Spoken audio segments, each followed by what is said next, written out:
शान्ता भवानी वनकर्यताम् वक्रतुण्ड महाकाय सूर्यकोटि समप्रभा निर्विघ्नं कुरु मे देव सर्वकार्येषु सर्वदा विनायकं गुरुं भानो ब्रह्मा विष्णु महेश्वर सरस्वती परम्यादो सर्वकार्यार्थसिद्धये ओम सिद्ध श्री महागणाधिपतये नमः।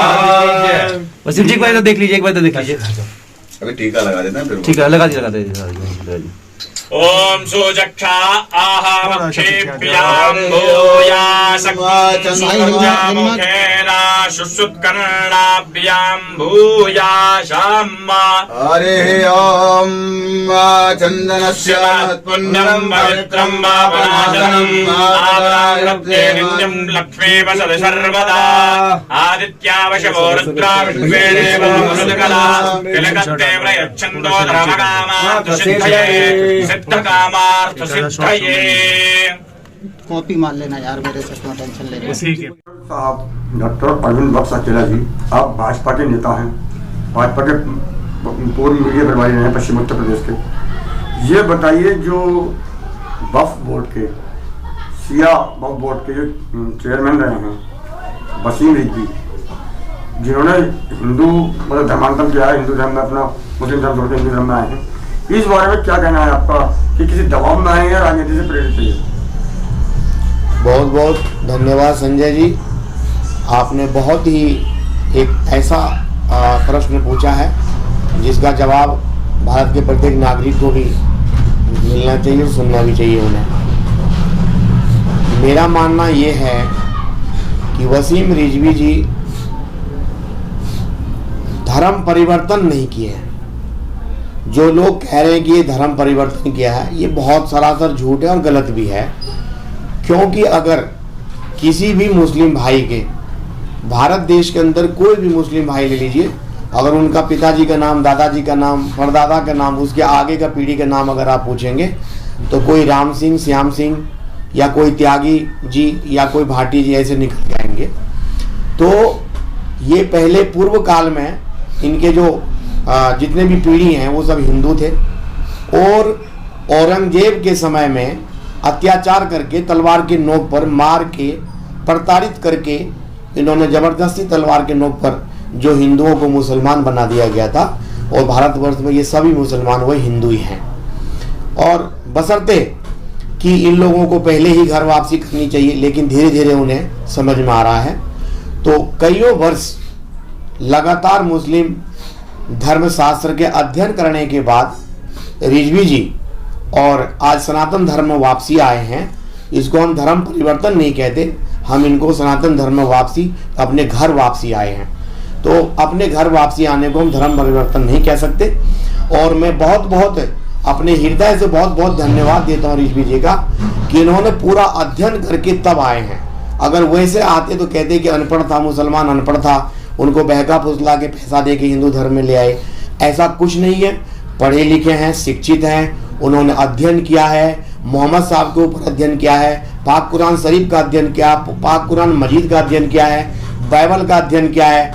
उसके बाद जो है श्रीमद् भागवत गीता का अध्ययन किया है, रामायण का अध्ययन किया है।